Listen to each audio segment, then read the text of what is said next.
Ngiyathanda nje ukwedlula kancane ukuthi inkatha yehlukile nokubizwa kwayo nomongo wayo, ngoba inkatha esemzweni nasemthonjeni wesintu kamika thina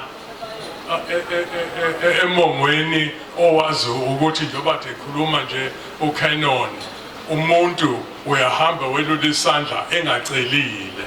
Labo bantu ke abaphethwe ilelo qembu kwangafanele bacoshakale ukuthi bakhohlwa lokho.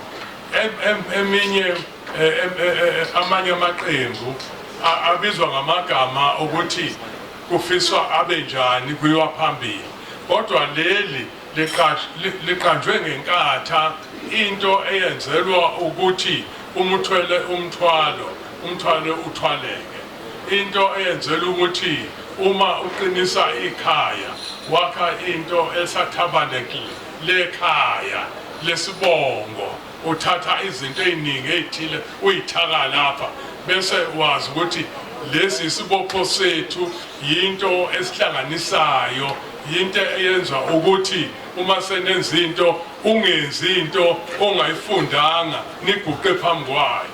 Inkathi njalo baba khona abancane abayokwenza ucwaningo ngolelanga ukuthi ngesikhathi konakala lapha kulelizwe obani ababesekhundleni, hayi nje ngeqembu kuphela, nanokuthi umuntu ngempela wayesesikhundleni esithile, wayekuliphi iqembu, wayesesikhundleni esithile, wayeliphi iqembu.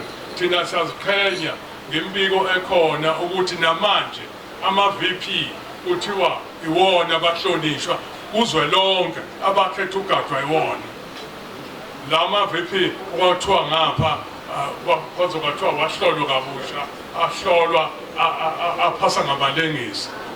Ngalokho ke ngicela singcina ukuthi sibumbane, ngicela ukuthi singabantu esithi zinqalabutho, asingalindeli isikhathi esithile, asibhale lo muntu abhale engakapheli inyanga kusuka kulento enziwe namhlanje, umlando wakhe nje enkatheni nakubona enkatheni akugcine, ngoba abelungu ngiyatsho sengimdala ngelinye ilanga bayothi inkatha ngoba iyona emele ilungonhle yadalwa ibona, bawuthi ibona bafika bayidala inkatha.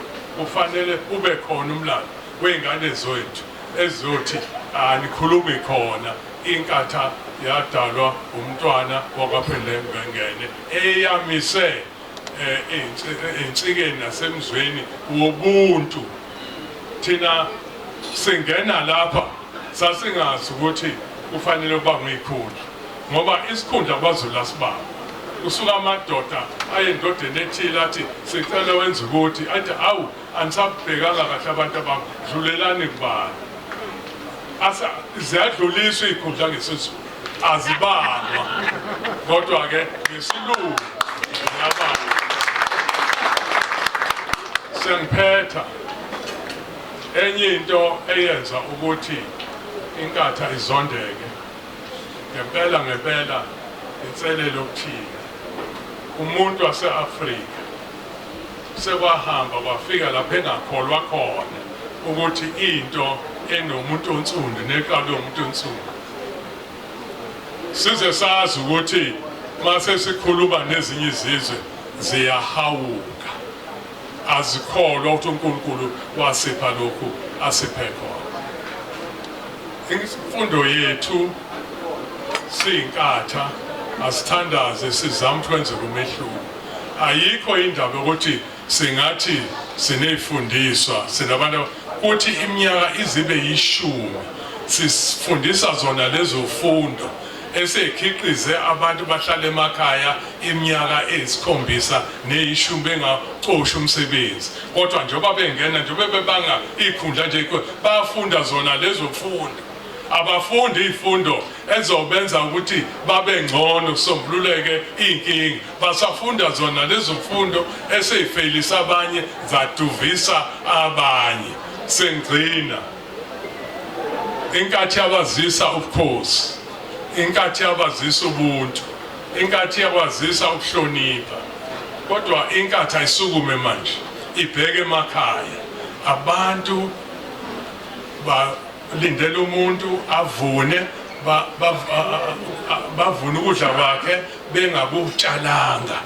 Abantu badedela imbuzi zidla ukudla kwabantu kokwamhlaba ezalusile. Abantu abasakwazi ukwenza into ezobaphilisa, ithathwa ngenkani ngabantu bendawo.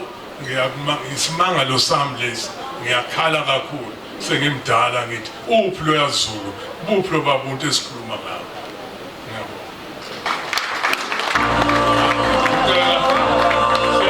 Siyabonga kakhulu Mashobane nabo bonke enisebenze nabo ukuthi nenze lolu suku.